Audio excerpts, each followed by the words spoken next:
Gabon daizuela guztioi hauteskundeak izpide, bai hemen eta baita han ere, ariketa demokratikoa. Asteburuan hainbat herritan egin dutena, gure esku dago ekimenak urratxe berria eman baitu, baina Frantziako hauteskunde presidentzialak ere izpide. Macron garaile, Le Penek baina 11 milioi boto eskuratu ditu.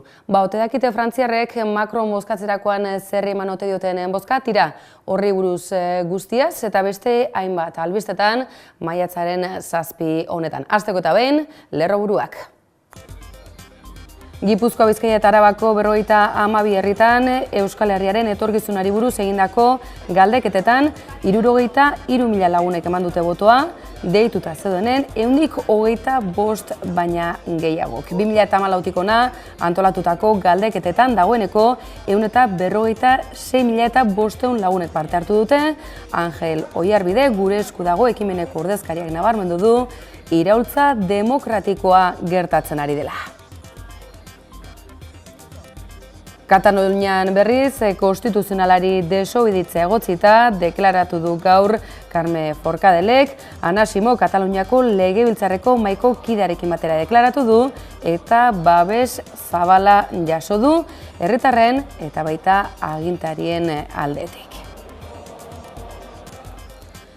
Burujabetza feministaz eta beronen ondorengo egituraketa zer aritu dira asteburuan, ehunka emakume abertzale Berriozarko topaketetan, boteretzeaz aritu dira feministak eta izaera kolektiboa berreskuratzearen beharraz. Eta atarian aipatu moduan, Bigarren Mundu Gerrako biktimak omendu ditu gaur, Macronek bere lehen ekitaldi ofizialean, bozen behin-behineko emaitzak jakinarazi ditu, Frantziako gobernuak honezkero, botuen 176 eskuratu baititu Macronek, Fronten Nazionaleko presidente gainak, baina Marine Le Penek 140 eskuratu du. Macronek datorren igandean hartuko du kargua. Eta kiroletan, Barriolaren agurra dugu izpide, Harrobian saioko aurrerapena ere izango dugu, eta kultur kontuetan, El Corazón del Sapo taldearen itzulera ere gaur izpide, ikusmin handia eragin baitu, itzulera honek, asteburu honetan, Zarauzko Putzuzulo gaztetxean izan dira. Gabon daizuela guztioi berriz ere, Frantziar hauteskunde presidentzialen biharamunean Macron da protagonista, baina ez da protagonista bakarra, Le Penek ere emaitza nabarmentzekoak izan baititu. Bozen behin-betiko emaitzak jakinarazita, jakina da, botuen 176 eskuratu duela Macronek, baina Le Penek 140 eskuratu du. François Hollande, Frantziako presidenteak gaur bertan baieztatu du, datorren igandean izango dela aginte aldaketa. Tira, dena dela, gertatutakoaren azterketa bat ere, sakonago egin nahi izan dugu, analisia Jon Ansaren eskutik. Europak arnas hartu du. Horrela iragarri dute Emmanuel Macron Rothschildarraren ezgaraipena. Ezgaraipena diogu, deskartearen hautagaia izan delako Macron. Inkestek kanpainan zehar mezu garbia igorri dute. Le Pen eta Fillonen bigarren itzulia ekiditeko, botoa Macroni. Eta gara hor, bitarteko egokiekin eta gauzak txukun eginda, boteretsuenek hilabete gutxian fabrikatu duten presidente berri bat. Europako bigarren lurralde garrantzitsueneko errepublikaren errege izatera iritsi dena. Macronen ezgaraipena porrot askoren ondorioa izan da baina. Lehenik eta modu ezin ironikoagoan, berak defenditzen duen proiektu neoliberalaarena. Zer bestek eragindu bada Le Pen munstroaren gorakada?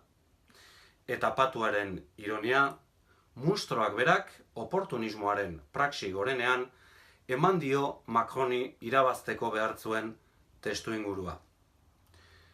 Eta porrota nola ez, ezkerrarena.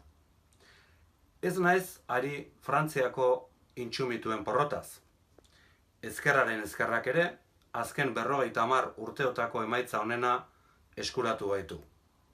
Ezkerraren porrotak Frantzian urte askotako deseraikitze ibilbidea izan du. 1983an gobernuko ezkerrak liberalismorantz jotzea erabaki zuenetik alegia, Frantziako sozialistek bide bihurgunetsua izan dute. Langileen interesak defenditzetik, langileen botoak pilatzetik, horiekiko lotura guztiak eteteraino. Denborarekin, sozialistek utzi diote erabilgarri izateari. Beren proiektu liberala sustengatu dutenei ez diete balio. Macron dute orain, baina proiektua bera da. Macronen ezgaraipenak badituelako gutxienez bi garaile. Dirudunentzat eraiki nahi duten Europaren babesleak dira garaile materialak. Eta garaile morala, François Hollande bera da. Bere bideak bizirik iraungo duelako bere ondorengoan. Orain gainera, ezkerrekoa den plantarik egin beharri gabe. Baina sozialistek batez ere langileentzat erabilgarri izateari utzi diote. Motiboak ez dira luze azaldu behar. 2002an, Jospin kaleratu zuen langileen abstentzioak. 2005an, Europa neoliberalari ezetz esan zion.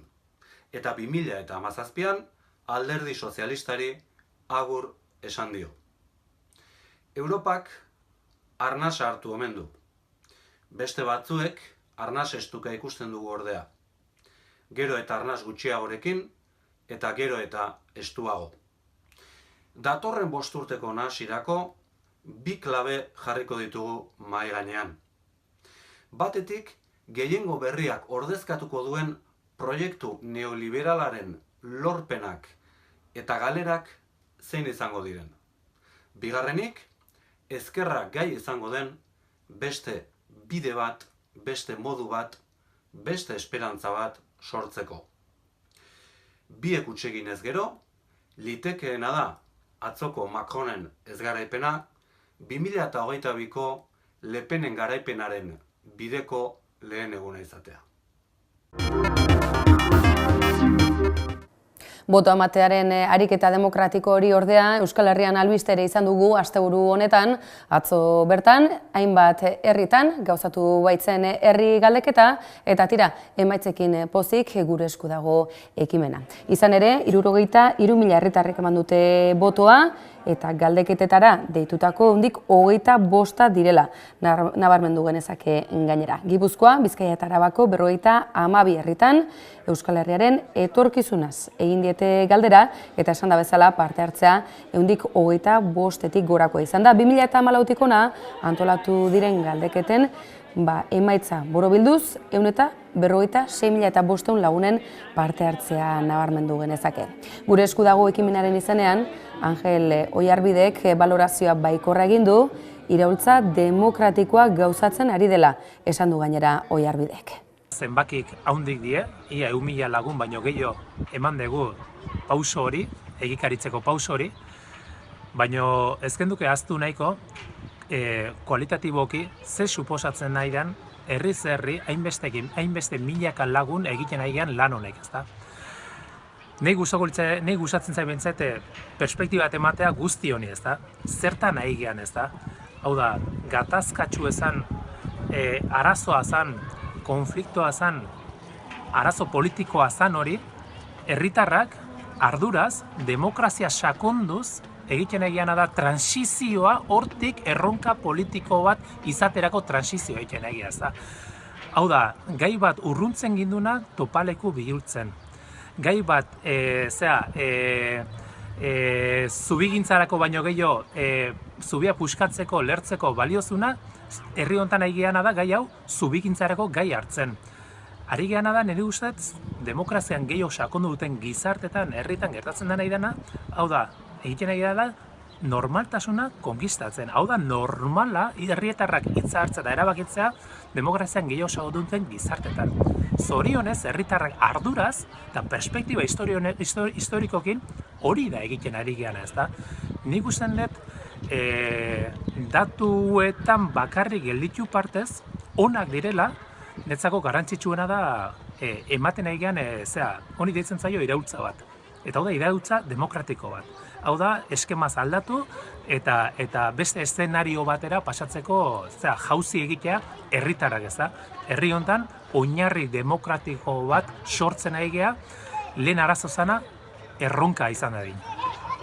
Erabakitze eskubidearen ariketaren sustatzaile izaten ari dira gainera, hainbat ordezkari politiko, baita instituzioetako irudi nagusi izan direnak. Horietako bidira, hain zuzen ere, Juan Jose Ibarretxe lehendakaria eta Arnaldo Otegi buruzagi independentista. Gaurkoan gauza bat daukagu azpimarratzeko EH Bildutik, eta da gaur hainbat eta hainbat herrietan ariketa demokratiko bat egingo da, normaltasun guztiarekin, baketsuki, jendeak badu konbokatoria bat gaur, bere etorkizunari buruz bere iritzia emateko, eta nik uste dut honek pedagogia nahikoa egiten du eta egiten dula etorkizunari begiraz.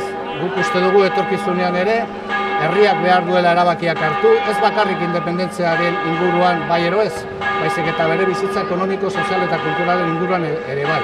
Demokrazia azkenean batzuk esaten baldin badut ere legearen errespetua dela, guretzat demokrazia da herriak erabakitzen duen errespetatzea. Eta beraz, gaur halako ariketa bat egiten dugu eta jendea animatzen dugu, baiezkoan ero ezezkoan egon parte hartzera. Gaur, egun handia da, Euskal Herritar askok eta askok gure etorkizunari buruzko iritzia emango dugulako, eta nik ez dakat sekretari, nik estado independente baten aldeko bozka dago. Bai, zuzen ere erabakitze eskubidearen bide horretan, urratsak emateagatik, Espainiako estatuak emandako beste urratsen ondorio ere izan da, gaur bertan Katalunian auzitegietan ikusi ahal izan duguna. Kataluniako justizia auzitegi nagusian deklaratu baitu Carme Forcadell, Kataluniako legebiltzarreko presidenteak bigarrenez. Parlamentuaren erreferendumari buruzko eztabaidari bide emateagatik. Hain zuzen ere, eta hori dela eta Espainiako auzitegi konstituzionalari desobeditu izan egotzi diote Forcadelli. Babes zabala jaso du Forcadellek berak, herritarren aldetik ez bakarrik, baita agintari eta politika arloko jende ezagunaren eskutik ere, Euskal Herritik, Euskal Herria Bilduko ordezkariak ere bertan izan dira.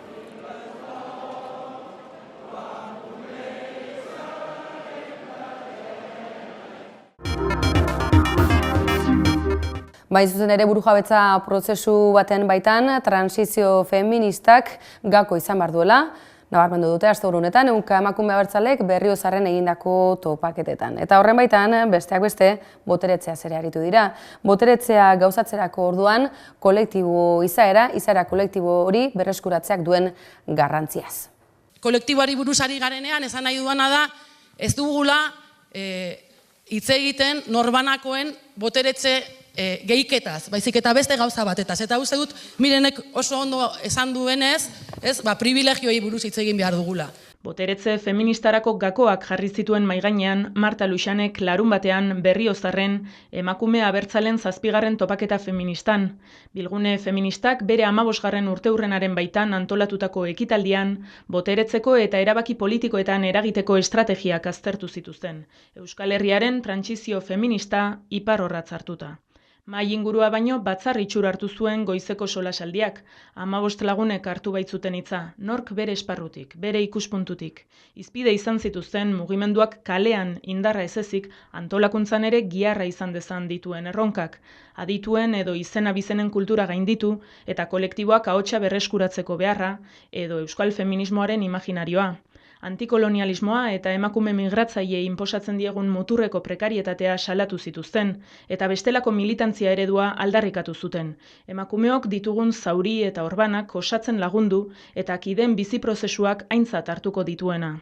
Saioa Iraolak plazaratu zuen Bilgunearen analisia, eta beren misioa Euskal Herriaren burujabetza feminista dela berretsi zuen. Horretarako, feminismoak intzidentzia politiko handiagoa lortu beharko du, besteak beste bakegintzaren, erabakitze eskubidearen eta estatugintzaren alorretan eraginez. Hitzeiten aiga jabetzeaz, alduntzeaz, eskubideez, lidergotzaz, interesez, aukerez, privilegioez hitzein behar dugula ere, intzidentzia politikoaz, guzti hau artikulatzeko boteretze feminista kolektibo bat itxeko trantsizio feminista auspotzeko ezinbesten estrategia politikoa behar ditu, ibilbide horri bat behar dugu.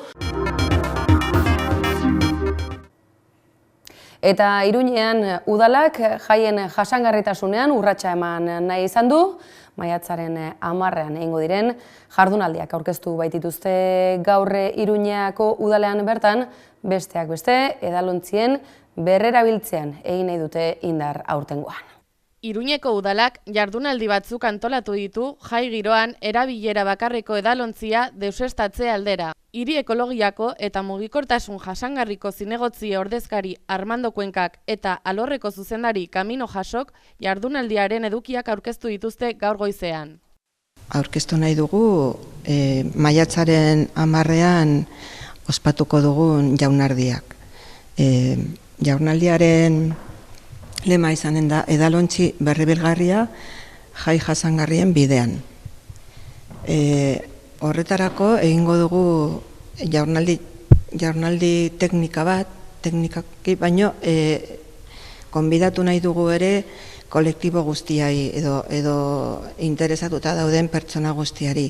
Zeren helburua da oso guretzat oso importantea noski, baino baita ere hiritarrarentzat. Eta helburua da San Ferminetan residuo zero behintzat lurrean, ez? Iruñeko udala edalontzi berrerabilgarria ezartzearen aldeko apostua egiten ari da. Sortzen diren hondakin guztiak murrizteaz gain, festen kalitatea eta jasangarritasuna hobetzen dituelako. Baita auzotarren eta bisitarien ongizatea ere. Izan ere, azken 6 urteetan, San Ferminetan kaleetatik erretiratu diren erabilera bakarreko edalontziak, ia 9.000 litro petrolioren baliokide dira. Horregatik, Iruñeko udala jai giroan edalontzi berrerabilgarriaren aldeko apostua egiten ari da. Lehengaien kontsumoa murrizten laguntzen duen elementua, behin fabrikatu eta gero, baliabide energetiko zein material horien kontsumoa amortizatu egiten baita edalontzia 5 aldiz erabiliz gero. Edalontzi berrerabilgarriaren erabilera ezarriz gero, sortzen diren hondakinen guztizkoa murriztu liteke. Garbitasuna hobetuko litzateke, ingurumenari dagokionez jasangarriagoa litzateke eta festen kalitatea hobetuko litzateke. Baita auzotarren eta bisitarien ongizatea ere, adibide gisa, Baiona aipatu digute Jasok eta Kuenkak. Auzitegietan bestalde, Errotxapeako gaztetxearen auziaren harira auzipetutako gaztekin elkartasunez elkartaratzea egin dute gaur eta gaztetxearen beharra aldarrikatu dute gainera. Errotxapeako bizilagunek eta hipoteka kalteturiko plataformak elkartaratzea egin du gaur goizean Iruñeko epaitegiaren parean. Izan ere, gaztetxearen okupazioaren geroztik, inputatuak izan ziren 3 gazteak gaur goizean deklaratzera zeuden deituak. Joan den urteko irailean okupatu zuten gazteek 10 urte utxik zeraman nabe bat. La Caixa, Iruñeko udala eta tailer pribatu baten jabetasunean dago gaur egun eraikina. Gazteek diotenez, 11 ekintza ezberdin eraman dira gaztetxean bertan okupazioa gauzatu zenetik. Eta salaketa honek, eraikinaren desalojoa besterik ez duela bilatzen adierazi dute. Akusazioak 40.000 euro eskatzen die 3 inputatuei. Ni 3 gazteetako bat naiz, inputatuak gaude eta gaur izan dugu epaiketa. Salatzen gaituzte irailaren 3an gaur egun Errotxapeako gaztetxearen nabean sartu izanagatik. Salaketa batzen dutena Junta Kompensazion, badirela La Caixa, Tailer San Pedro eta Iruñeko udala. Momentu honetan gaude esperoan lortzen dugun epaiketa geldiaraztea. Elkartua daude la Junta Kompensazion, aurrearekin saiatzen ari dela hori. Geldiarazten epaiketa hau. Iruñeko udalak bere babesa eman die gazteei salaketaren prozesuan zehar eta gaur goizean epaiketa geldiaraztea saietu badira ere ez da horrela gertatu. Goizeko 10 aldera gauzatu da epaiketa eta besteak beste Errotxapeako auzokideak eta hainbat zinegotzik bere babesa adierazi diete justizia jauregiaren ateetan. Gaztetxe palante, desalojo patras, gaztetxe palante, desalojo patras, gaztetxea,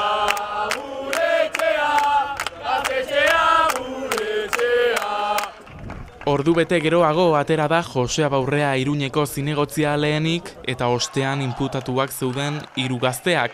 Epaileak esan du landutako gaia ez dela bere konpetentzia eta epaitegi administratibora bidali du kasua.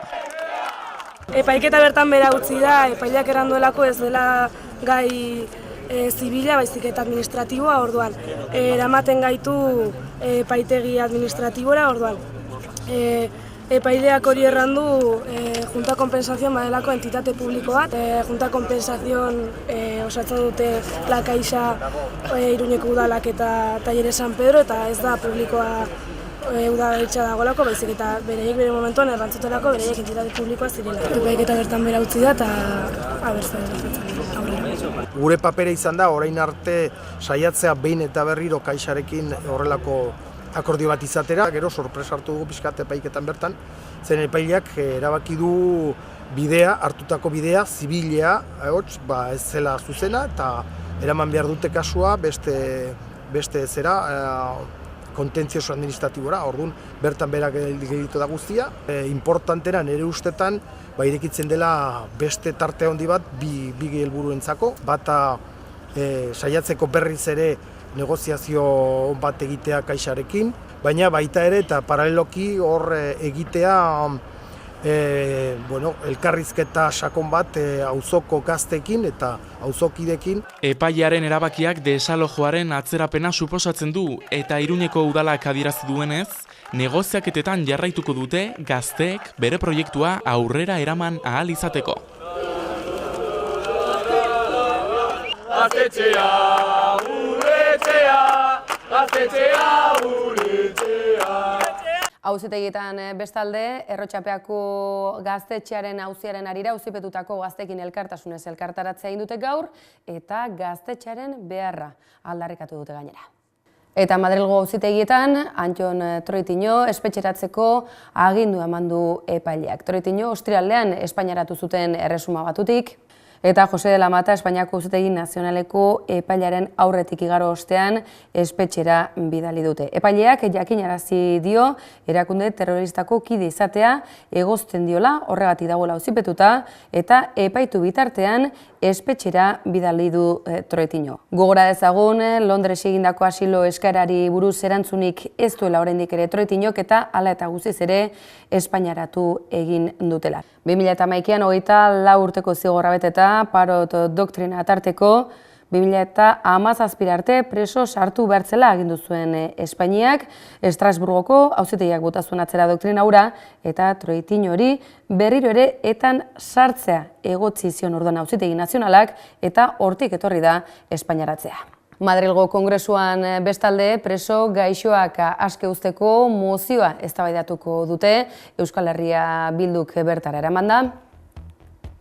Gaixotasun larriak dituzten presoen inguruko mozioa eztabaidatuko baita biharra zuzen ere, Kongresu Espainiarrean, indarrean dagoen estatuko eta nazioarteko legedia betetzeko eskatzen dio mozioak gobernu Espainiarrari. Asteburuan hain zuzen ere, Gasteizen manifestazioa izan da, sare herritarrak deituta, hain zuzen ere, gaixo diren presoen egoerari irtenbide emateko eskatzeko mobilizazioa.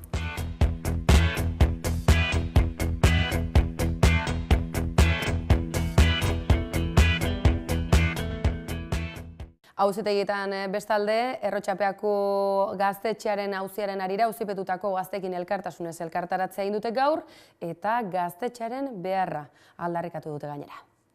Eta kirol arloa zabalduz, pilotan, Abel Barriolaren agurra dugu albiste nagusi, izan ere agurra ona izan da benetan gainera, Atano 3. omenaldi ona jaso zuen, hori bakarrik ez, bere azken partidako azken tantoa ere egin zuen Abelek. 19 urteren ostean, Abel Barriolak agur esan zion atzo pilota profesionalari. Eskerrik asko beti erakutsi duzuen maitasun eta errespeto horregatik ez niri pilotari guziri eta kirolau maitatzeagatik. Eskerrik asko bihotzez. Merezi bezalako omenaldia jasota amaitu zuen leitarrak bere ibilbide oparoa. Donostiako Atano 3. lepo bete zen Aspeko atzelariari agurra emateko. Atzoko, gaurko eta biharko pilotariak, dantzariak, bertsolariak, inork ez zuen Barriolaren azken neurketa galdu nahi izan. Pilotaren historian bere izena izkilarri idatita joan da Abel. Pilotari gutxik lortu dute 3 txapel handiak janztea. Buruzburukoa, lauterdikoa eta binakakoa 3 irabazi ditu Abel Barriolak. Horregatik, izan den pilotari puskagatik eta beti erakutsitako jarrera eredugarriagatik maite du pilota munduak Barriola. 39 urterekin eta ibilbide oparoaren ostean agur esan du Barriolak, baina pilotazalen artean ezabatu ezineko aztarna utzi du Leitzako atzelari handiak. historian, eta jokatzen segiko duzu, zaletuon memorian, zaletuon memorian.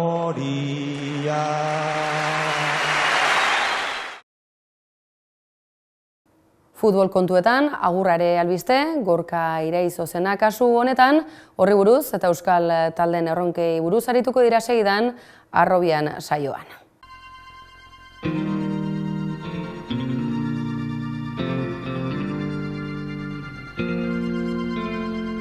Bi erro, bi enbor, bi zuaiz, adar lehor. 10 urteren ostean Gorka Iraizozek agur esango dio Atletiki, hala baieztatu zuen Josu Urrutia presidentak aurreko astean, eta ostegun hontan agerraldi bateratua egingo dute biek alabiek. Antsoaingo atezainak 382 aldiz defendatu du talde zurigorriaren armarria, eta klubaren aro modernoko hamarkadarik onenetako baten zutabeetako bat izan da. Caparrós, Bielsa zein Valverderen konfidantza osoa bereganatuz.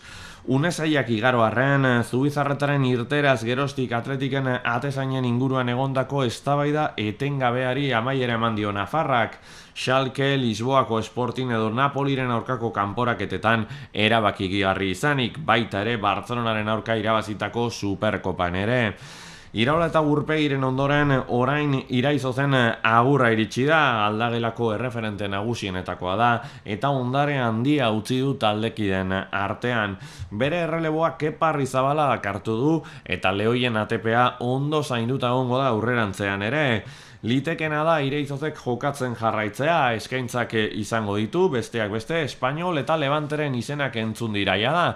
Baina hori baino lehen, datorren igandean Sahamesi agur esango dio Leganesen kontrako partida. Zainetan urak izotz, beti otz, otz, otz. Zerbaitz, adar, Auzitegietan bestalde, Errotxapeako gaztetxearen auziaren arira auzipetutako gaztekin elkartasunez elkartaratzea egin dute gaur eta gaztetxearen beharra aldarrikatu dute gainera. Eta kultur atala zabalduz, literaturia dugu gaur albiste, maiatzaren 25ean hasiko baita aurtengo edizioa Zarautzen eta aurten ere eskaintza zabala izango da. Batez, emanaldiak, antzerkia, errezitaldiak, solasaldiak, bideo emanaldiak eta musika eskaintza zabala nola ez. Musika plazako kioskoa, John Brownen tipia ere bihurtuko dute, eta horretak gaztetxoentzako ekimenak hartuko dituzte bertan, Imanol Urbieta gogoan hartuta.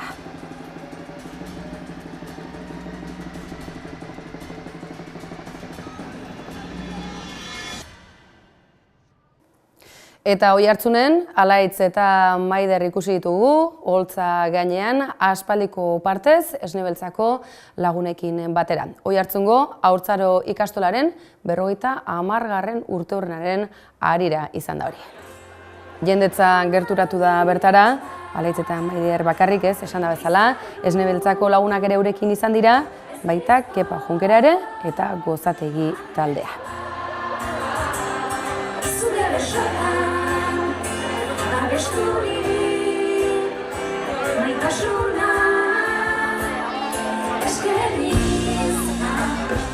Eta talde mitikoak izpide hartuta, El Corazón del Sapo taldearen itzulera, tarte baterako itzulera ere aipagai dugu, izan ere, Oiartzun handia izan du, asteburuan Zarautzen, Zarauzko Putzuzulo gaztetxean eskainitako kontzertuak.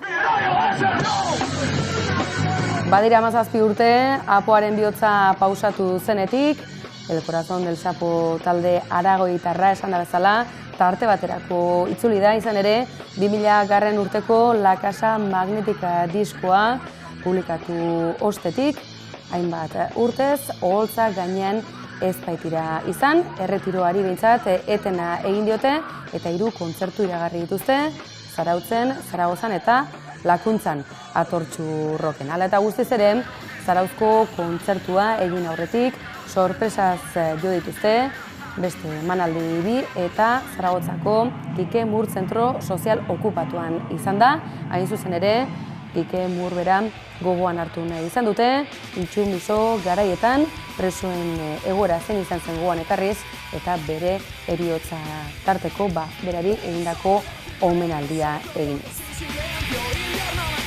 Esan da bezala, sarrera guztiak agortuak badira honezkero, baina guztiak ez, beraz gogoz gelditu diren guzti horiek izango dute aukera, hori uztailan izango da, Atortxu Rock. Eta guraldetik gaurkoz besterik ez, bakizue, une hori izango dituzuela, amaika.eusen. Gabon pasa.